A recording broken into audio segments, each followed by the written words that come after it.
Perkenalkan, saya Liga Insani. Saat ini saya bertugas menjadi dosen di Politeknik Kelautan dan Perikanan Jembrana. Dalam menjalankan tugas, pokok dan fungsi seorang dosen tentu dituntut untuk selalu melakukan inovasi-inovasi serta kreativitas. Selain itu, dosen juga berkewajiban untuk mematuhi tridharma perguruan tinggi dalam hal ini pendidikan, penelitian, serta pengabdian kepada masyarakat.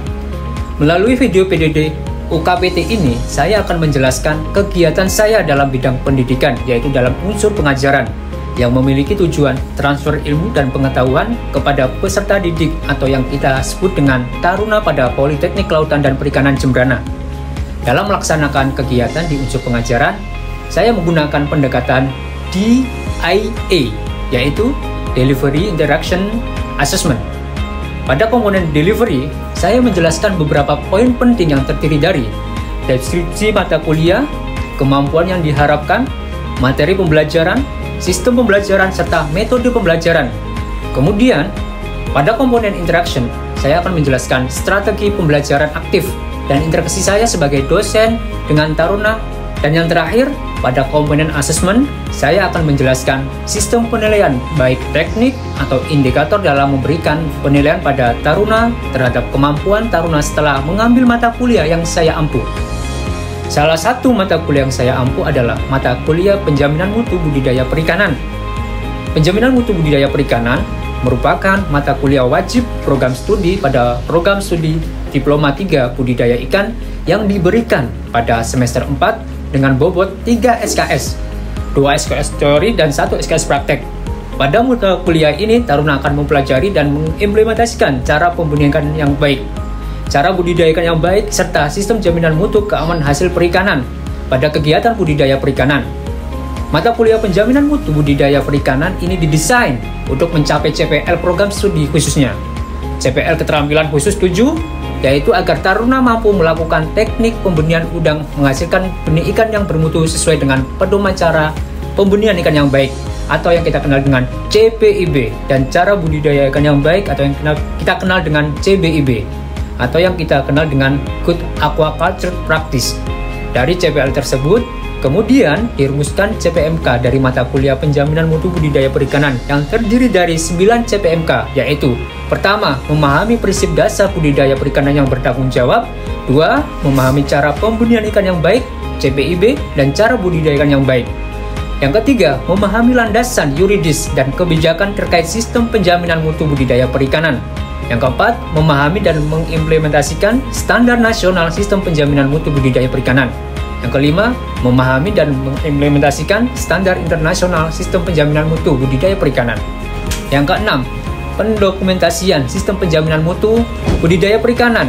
Yang ketujuh, memahami penerapan dan mekanisme sertifikasi budidaya perikanan. Dan yang kedelapan, pengawasan kesesuaian dengan standar CPIB dan CBIB. Yang kesembilan dan terakhir, memahami prinsip dasar HACCP pada budidaya perikanan. Dari CPMK tersebut, itulah kemudian diturunkan menjadi 14 materi pembelajaran yang diberikan dalam 16 kali pertemuan teori dan praktik, termasuk UTS dan UAS. Adapun materi pembelajaran dimaksud sebagai berikut. Pertemuan pertama, menjelaskan terkait 1. Ruang lingkup sistem manajemen mutu. Yang kedua, prinsip dasar budidaya perikanan yang bertanggung jawab. Yang ketiga, CBIB dan CBIB. Yang keempat, landasan yuridis. Yang kelima, kebijakan terkait sistem penjaminan mutu. Yang keenam, standar nasional sistem penjaminan mutu. Yang ketujuh, standar internasional sistem penjaminan mutu. Yang kedelapan, teknik pendokumentasian sistem penjaminan mutu. Kesembilan, membuat dokumen mutu CBIB. Yang kesepuluh, teknik pendokumentasian sistem penjaminan mutu CBIB. Yang kesebelas, membuat dokumen mutu CBIB. Yang ke-12, personil pengawas dan prosedur pengawasan. Yang ke-13, prinsip dasar HACCP. Yang ke-14 adalah kegunaan HACCP.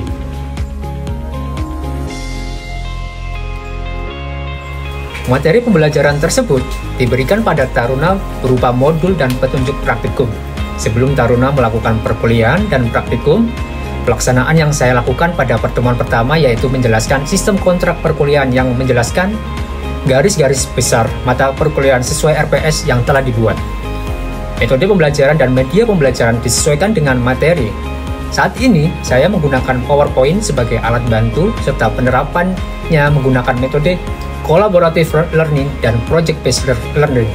Selain itu, saya juga menggunakan media tambahan seperti video di YouTube yang masih relevan dan berhubungan dengan mata kuliah. Selama pengajaran, saya juga menggunakan sejumlah aplikasi. Pertama, aplikasi WhatsApp yang saya fungsikan sebagai media sharing dengan taruna, sehingga taruna bisa berkonsultasi dan bertanya. Aplikasi lain yang saya gunakan adalah aplikasi berbasis web, yaitu SIKADE, atau yang kita sebut dengan Sistem Informasi Akademik dan Ketarunaan, serta aplikasi e-Dealing yang berbasis di Politeknik KP Jembrana. Yang semuanya itu saya manfaatkan untuk membagikan tugas kepada seluruh taruna, sehingga hasil tugas ini menjadi bahan evaluasi dari hasil perkuliahan yang telah dilaksanakan. Sebagai perguruan tinggi vokasi Diploma 3, Politeknik Kelautan dan Perikanan Jembrana menganut sistem penilaian dengan bobot 70% untuk praktek serta 30% untuk teori. Kemudian, asesmen diberikan melalui beberapa komponen seperti penugasan dengan bobot 35% yang terdiri dari 9 mata tugas teori dan 5 mata tugas praktek. Penilaian juga diberikan melalui UTS dengan bobot 25% dan UAS 40%. Seluruh proses penilaian dilakukan secara objektif dengan beberapa indikator yang tersedia dalam RPS, yaitu ketepatan dalam menjelaskan, ketepatan dalam mengidentifikasi dan menghitung, serta mempraktikkan pada mata pelajaran yang diterima oleh taruna. Dengan seluruh rangkaian dan proses tersebut, saya bisa mendorong semangat belajar taruna dengan menggunakan beberapa metode, sehingga taruna memiliki tingkat pemahaman yang baik dan mampu memperoleh nilai yang memuaskan. Setelah ini, saya akan menampilkan video kegiatan perkuliahan di kelas dan juga kegiatan praktikum di Teaching Factory. Sebelum kita mulai mata kuliah pada siang hari ini, saya minta ketua kelas tolong disiapkan dan dipimpin doa. Silakan.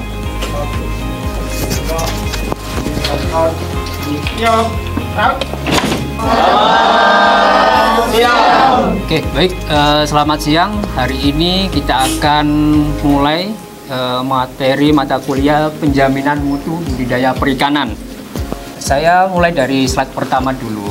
Ini apa sih yang dinamakan SJMKHP budidaya?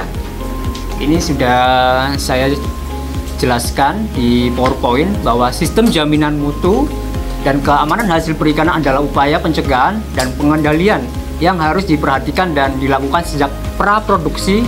Jadi mulai sebelum produksi, praproduksi, sampai dengan pendistribusian untuk menghasilkan hasil perikanan yang bermutu dan aman bagi kesehatan manusia. Itu tertuang dalam peraturan pemerintah tahun 57 tahun 2015. Adapun definisi dari pengendalian mutu itu sendiri adalah teknik dan kegiatan dari operasional untuk memenuhi persyaratan mutu. Pengendalian mutu pada dasarnya merupakan sistem verifikasi yang berkaitan dengan akhir proses produksi. Hasil pemeriksaan hanya memutuskan apakah produk yang dihasilkan dari suatu proses produksi telah sesuai dengan persyaratan yang ditentukan. Contoh misalkan kita kalau di sini ya di Teaching Factory itu budidaya udang faname itu. Makanya kita harus memastikan dulu dari proses produksi apakah sesuai gak sih dengan persyaratan yang dibudidayakan. Salah satunya adalah mutu. Nah, dalam jaminan mutu ada beberapa poin, salah satunya yaitu dokumentasi itu berguna jika 1. Mudah digunakan, 2. Terkendali, dan 3. Dapat diterapkan dalam kegiatan proses produksi. Nah, ini adapun ruang lingkup dari dokumentasi itu sendiri dari sistem penjaminan mutu budidaya perikanan. Yang pertama adalah mengumpulkan informasi, 2. Menata dan mengolah informasi, yang ketiga adalah menyimpan informasi, keempat mencari kembali informasi, yang kelima mendistribusikan informasi, dan keenam terakhir adalah memutakhirkan informasi. Ini adalah langkah-langkah yang harus kita tempuh sebelum untuk menyusun dokumentasi CPIB, cara pembinaan ikan yang baik. Ini sama ya, sama CPIB atau CBB. Kalau cara budidaya ikan yang baik itu biasanya ditambak. Kalau CPIB biasanya kita diajari. Itu biasanya menghasilkan benur. Kalau misalkan di pembenihan atau benih itu ya. Nah, adapun langkah-langkah dari penyusunan dokumentasi CPIB, yang pertama, pelajari dulu persyaratan dokumentasi. Kira-kira apa sih persyaratan untuk dokumentasi itu. Yang kedua, menyusun alur proses produksi. Kita susun dulu nih, sebelum kita melakukan budidaya udang faname gitu, kita susun dulu alur proses produksinya. Yang ketiga adalah menyusun metric cost atau daftar kendali dokumen. Yang keempat adalah menyusun SPO atau yang kita kenal dengan standar prosedur operasional. Yang kelima, yang terakhir adalah menyusun formulir. 5 poin ini akan saya breakdown. Salah satunya dokumen untuk sertifikasi CPIB yang harus kita lakukan nih dalam pembudidaya. Misalkan nih Alfon merupakan seorang pembudidaya di mana Alfon? Dari mana? Dari Konawe, NTT. Oke, Alfon sekarang pembudidaya dari NTT. Dia mau melakukan proses pengajuan sertifikasi CPIB. Perusahaannya Alfon sekarang bergerak di pembenihan udang faname. Nah, salah satu yang harus dilaksanakan yang pertama adalah permohonan sertifikasi. Terus pertanyaannya, Pak, kira-kira apa saja sih Pak permohonan sertifikasi yang harus saya ajukan? Ini sudah saya breakdown. Salah satunya fotokopi sertifikat MPM. Nah, MPM ini nanti akan kalian dapat pada saat semester akhir. Itu ada namanya sertifikasi MPM, yaitu manajer pengendalian mutu. Nah, yang kedua adalah fotokopi NIB. Ini adalah nomor induk berusaha. Ini bisa kita dapatkan di OSS. Bisa kita dapatkan pada saat pendaftaran lewat online. Yang ketiga adalah data umum unit pembenihan. Ini data umum ya. Contoh misalkan lokasinya, letaknya di mana, siapa pimpinannya. Ya, yang keempat, struktur organisasi, tanggung jawab dan wewenang. Alur proses produksinya seperti apa, sampai nanti daftar kendali dokumen SPO. Ini pertama.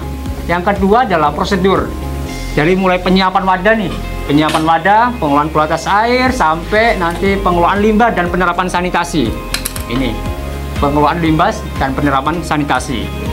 Yang terakhir adalah nomor 3 adalah rekaman. Dari mulai penyiapan wadah, pengelolaan kualitas air, pengelolaan induk, pengelolaan benih, sampai pengaturan karyawan. Ini semua harus ada ya, dari pengaturan karyawan, kapan masuk, jam karyawannya, apa yang dilakukan gitu ya. Oke, ini salah satu contoh menyusun alur proses produksi dari mulai persiapan kolam. Nah, setelah ini nanti kita akan lakukan ya praktikum di Cicing Factory terkait mata kuliah penjaminan mutu budidaya perikanan. Hal-hal apa saja, hal teknis apa saja yang harus kita lakukan sebelum memasuki area kawasan budidaya. Pertama ini persiapan kolam. Nah, persiapan kolam ini mutlak dilaksanakan ya sebelum kita melakukan budidaya atau misalkan pembenihan udang faname. Dari persiapan kolam, manajemen induk, seleksi induk, sampai panen dan distribusi. Nah, ini semua harus tercatat. Jadi harus ada rekamannya. Itu ya. Oke, kita lanjut. Ini salah satu penting yang harus kita perhatikan, yaitu biosecurity. Kalau misalkan kita di unit pembenihan atau di budidaya, ada namanya misalkan kita kayak ini ya, area ini ya untuk cuci tangan dan cuci kaki. Itu. Atau yang kita kenal dengan footbed. Ini salah satu biosecurity yang tujuannya untuk menghindari penyakit masuk di dalam area budidaya. Ini sangat penting karena nanti akan berhubungan dengan mutu. Kita lanjut. Ini membuat metric cost. Ini salah satu contoh nih. Contoh misalkan alur proses produksi dari persiapan kolam, ruang lingkupnya. Contoh misalkan pembersihan kolam, SPO-nya adalah SPO 01 yang akan kita susun nanti, yang akan kita praktekkan ya pada siang hari ini. Formulirnya adalah persiapan kolam seperti apa. Ada acuannya, di situ dijelaskan buku pedoman CPIB, gitu ya. Penanggung jawab, misalkan di sini ada namanya Jelita, itu misalkan MPM. Oke. Kira-kira apa sih Pak tujuannya dilakukan kegunaan SPO? Kita harus punya SPO dalam satu unit perusahaan atau suatu unit budidaya atau pembenihan. Salah satunya yaitu adalah jaminan keseragaman dalam melakukan kegiatan. Contoh analoginya seperti ini, sangat sederhana. Contoh misalkan si Vira ini mau buat donat.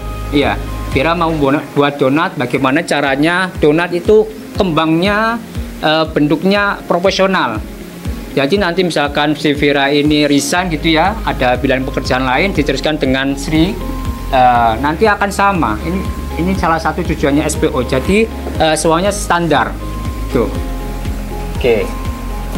Nah, adapun struktur dan isi SPO seperti ini. Ada tujuan, ruang lingkup, acuan, definisi, tanggung jawab, pelaksanaan, sama dokumen terkait. Contoh. Nah, ini yang akan kita praktikkan ya. Salah satu contoh misalkan di sini, contoh misalkan unit pembenihan rakyat. Di situ misalkan kita namai dengan Lautan Bali Faname, gitu ya. Di situ ada misalkan SPO-nya panen dan distribusi, misalkan kita ganti dengan Benur Udang Faname, itu ya. Tujuannya untuk memperoleh benih yang sehat dan selamat sampai ke konsumen. Ini tujuan akhir dari produk kita adalah ke konsumen, itu ya. Sampai nanti dokumen terkait ada namanya form hasil panen, sampai monitoring keluhan dan kepuasan pelanggan, itu juga harus ada, itu ya. Adapun isi SPO seperti ini. Contoh misalkan where, gimana sih SPO ini dibuat? Contoh misalkan di situ udah jelaskan ya. Oh, ternyata di unit pembenihan XXX gitu ya.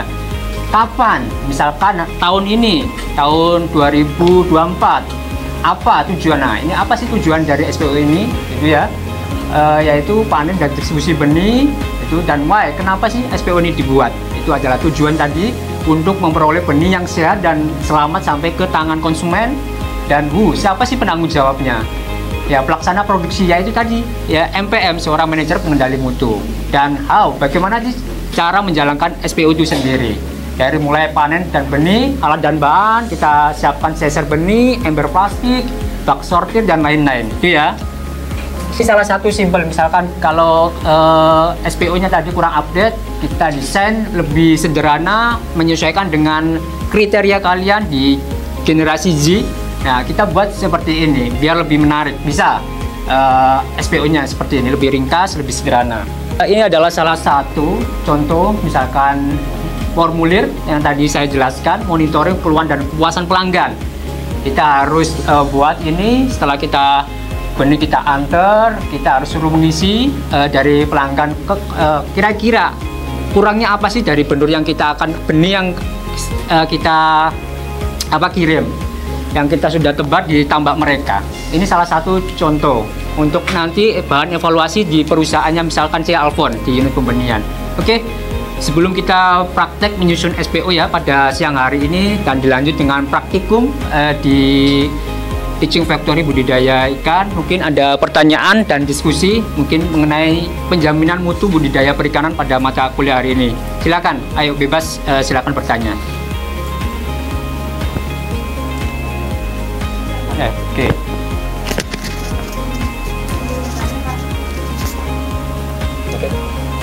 Yang keras biar teman yang belakang terdengar. Mohon izin memperkenalkan diri, nama Tarun Remaja, Madi Dwi Suarsini, Prodi BDIB, NIT 23.3.07.055.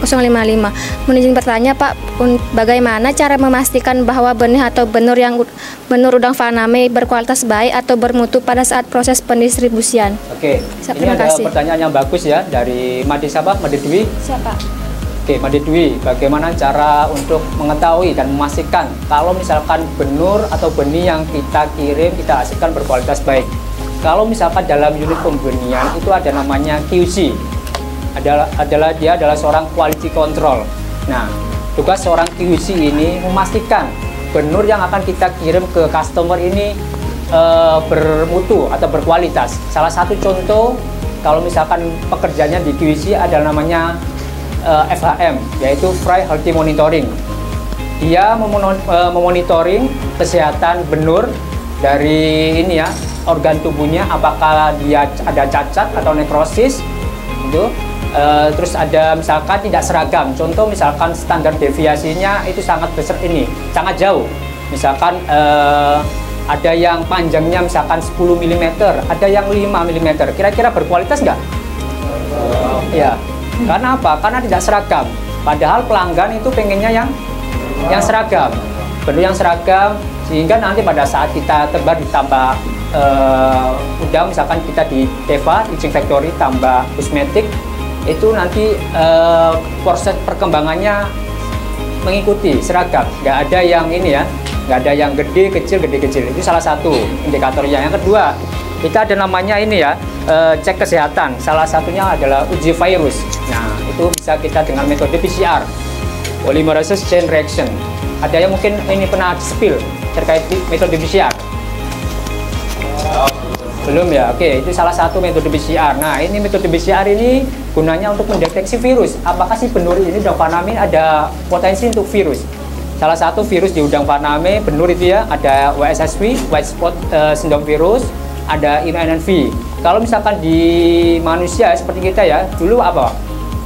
COVID, itu salah satu. Sama di benur juga sama, ada virusnya. Nah, virusnya ini bisa menyebar kalau misalkan kita nggak kendalikan pada saat proses pembenihan sebelum kita jual ke konsumen. Salah satu itu ya. Tuh. Yang kedua misalkan adalah ini, tuntutan buyer. Tuntutan buyer itu pengen hasil yang kita benur yang dari perusahaan X ini berkualitas, bermutu, bukan hanya dari kualitas ya, tapi kuantitasnya juga ini harus diperhatikan. Itu ya dari Made ya.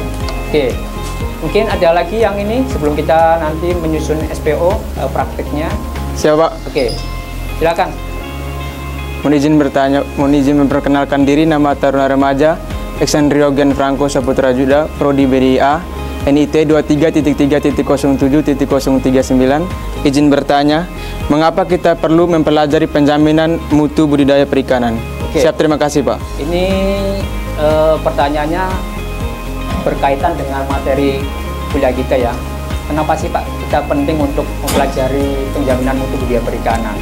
Salah satu contoh yaitu tuntutan buyer. Yang tadi saya jelaskan, buyer itu nggak pengen kalau misalkan produk yang kita hasilkan itu misalkan mengandung racun gitu. Contoh misalkan si Aldi mau nggak kalau misalkan benur yang Aldi pesan ada ini ada racunnya gitu, kira-kira nggak mau kan? Makanya itu adalah salah satu mengapa pentingnya untuk penjaminan mutu budidaya perikanan. Penjaminan mutu ya. Terus yang kedua adalah ini tuntutan konsumen atau tuntutan pasar yang lebih kompetitif. Pasti ya, pasar instansi atau pembenihan yang menerapkan SPO yang lebih terkontrol dibanding dengan yang asal-asalan, kualitas harganya akan membedakan. Kira-kira ada ini nggak masih kebingungan nggak terkait mata kuliah penjaminan mutu budidaya perikanan ini sebelum kita mulai menyusun SPO pada siang hari ini dan dilanjutkan dengan diproses ditambah. Oke ya, kalau nggak ada ini mungkin setelah ini langsung kita untuk praktikum SPO. Oke.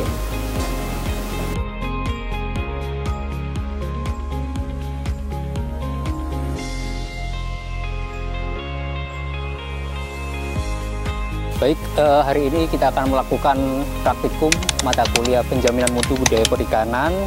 Tepat di belakang saya ini adalah Teaching Factory, Teva, budidaya ikan dengan budidaya udang faname. Hari ini kita akan melakukan praktikum dengan taruna. Oke, mungkin sebelum kita akan melakukan panen parsial dengan kalian, saya akan menjelaskan dulu terkait mekanisme-mekanisme yang ada di sini. Yang pertama, sebelum kita masuk ke area budidaya udang faname, perlunya adalah untuk melakukan biosecurity, yaitu nanti untuk menjaga kualitas mutu udang kita sebelum nanti kita dipanen. Salah satu contohnya yaitu food bath yang kita pakai hari ini. Tadi sebelum kita masuk ke tambak, perlu untuk sterilisasi dulu kaki kita sama tangan kita. Oke, nah yang terpasang di waring ini adalah namanya CPD, yaitu Crab Protection Device, yaitu nanti untuk menghindari masuknya kepiting untuk masuk ke area budidaya. Ini untuk menghindari adanya nanti penyakit yang masuk di budidaya udang faname. Oke, sebelum kita akan melakukan panen parsial, kalian sudah siap? Oke, hari ini kalau sudah siap, ayo kita akan mulai masuk ke petakan tambak.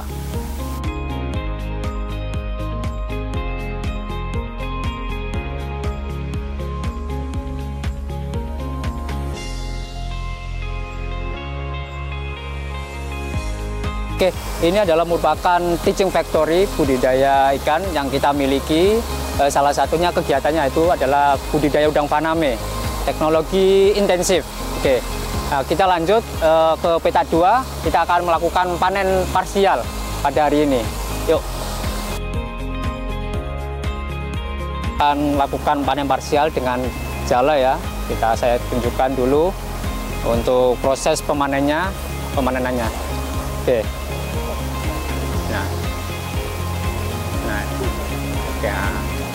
Oke ya, ini adalah proses panen parsial di Teva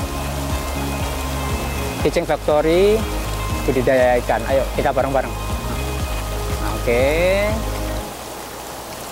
Kita pelan-pelan karena untuk menjaga kualitas mutu dari udang kita, biar nantinya pada saat sama membeli, kualitas mutu kita tetap terjaga. Yuk, kita pelan-pelan, kita angkat. Yuk.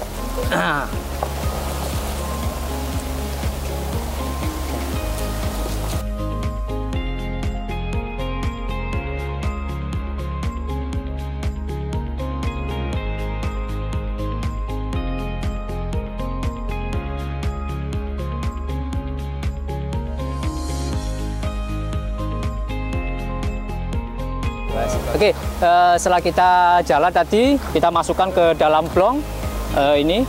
Nah, kemudian kita angkut untuk kemudian proses sortir untuk melihat kualitas udang dari kita. Bisa kita lihat, ini adalah udang dari praktikum Teaching Factory budidaya ikan di Politeknik Kelautan dan Perikanan Jembrana. Oke, dan semuanya adalah taruna yang melakukan praktikum dari mulai persiapan wadah, persiapan media, penebaran benur udang faname, pengelolaan pakan, sama manajemen kualitas air, dan sampai proses panen pada hari ini. Oke, yuk kita bawa ke sana.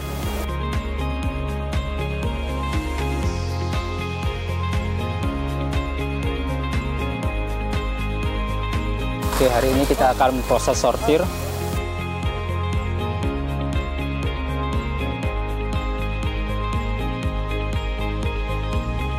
Izin Bapak, dengan Bapak siapa? Pak Sutikno. Pak Sutikno. Bapak ini sebagai pembeli ya? Iya, ya. Oke, Pak izin. Ini dari hasil proses praktikum Teaching Factory budidaya ikan yang ada di Politeknik Kelautan dan Perikanan Jembrana. Saya pengen mungkin satu kata atau dua kata Pak terkait kualitas mutu dari udang yang kita panen hari ini. Menurut Bapak gimana ini? Alhamdulillah udang di sini warnanya bagus, kualitasnya juga bagus. Jadi untuk jual ke pasar itu lebih menarik. Lebih menarik. Ya. Nah, kalau di tempat lain itu masih ada udang yang warnanya kurang bagus. Nah, itu jualnya itu agak berkurang. Agak berkurang ya Pak ya. Ya, dari ukuran ini Pak, dari udang kita gimana? Alhamdulillah bagus. Dari ini variasinya nggak ada Pak ya, yang ini yang bervariasi, yang gede besarnya semua rata Pak ya? Ya, rata. Termasuk super ya. Oke, karena kita berusaha untuk buat udang premium kelas 1 dengan dibantu sama anak-anak taruna Politeknik Kelautan dan Perikanan Jembrana. Oke, baik Pak Tik, terima kasih atas tanggapannya untuk udang kita. Semoga nanti kita bisa kerjasama lagi Pak Tik di kemudian hari. Ya. Oke, baik, terima kasih.